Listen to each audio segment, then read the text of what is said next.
This is One on One.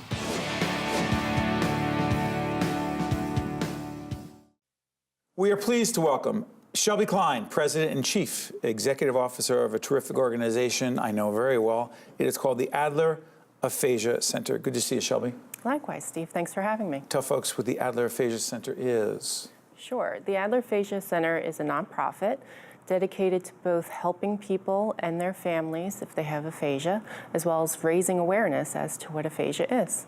Named after Mike and Elaine Adler, our great friends. For those of you who've been watching us for years, you know that Elaine, who just celebrated her 90th birthday, Mike, her husband, who was stricken with aphasia some years back, a very successful business entrepreneur.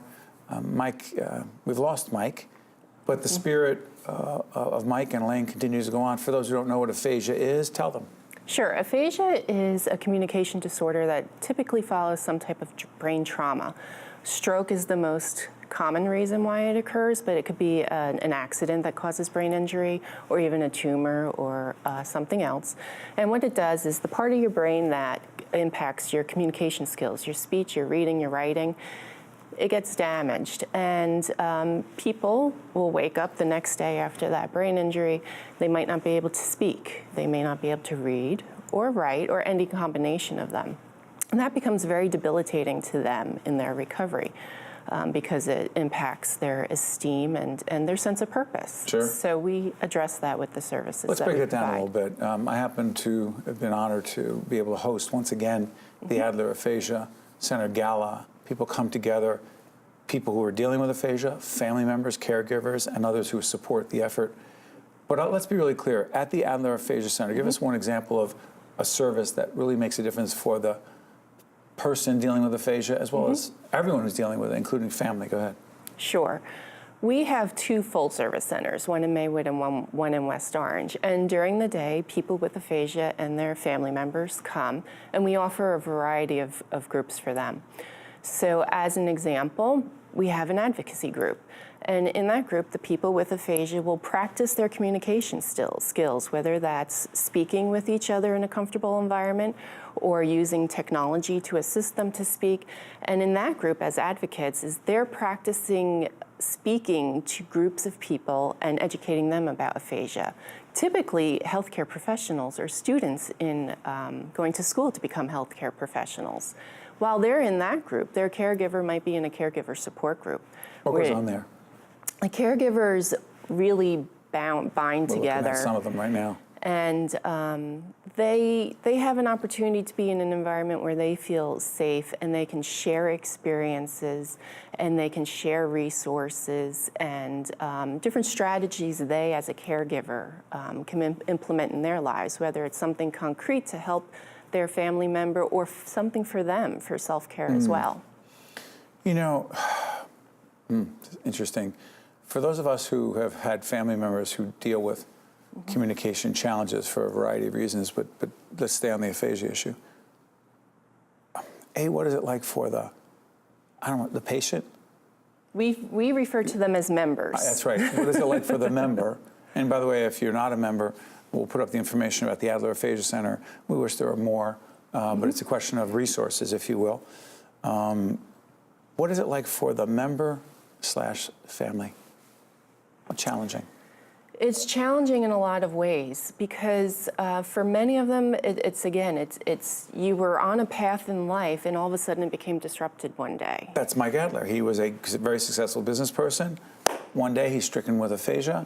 His ability to communicate, a key to his success, is not there. Correct. So they might have lost their whole self-identity because they can't go back to work the next day. You know, for the 30-year-old who was a teacher, she can't get back to that classroom and teach those kids how to read anymore, let alone read herself. Do other people understand what has happened? Because the word aphasia, we're still looking to get it out there. People understand, like, oh, she had a stroke, he had a stroke.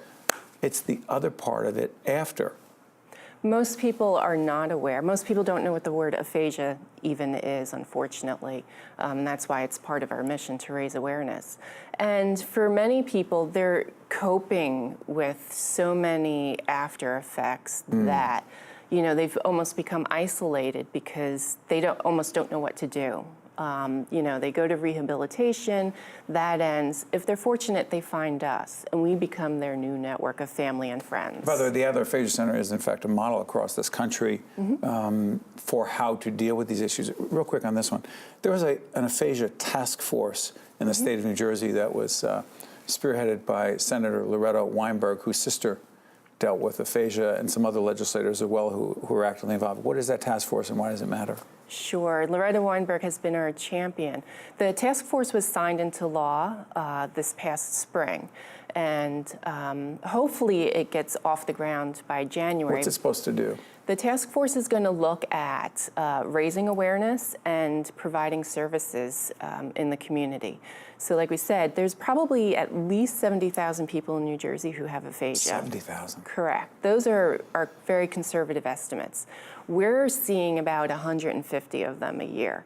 So out there's 70,000 additional people that could benefit from our service and benefit from awareness being raised in the community so that people know, that person, they might not be able to speak, and it's not their intellect that's not impacted.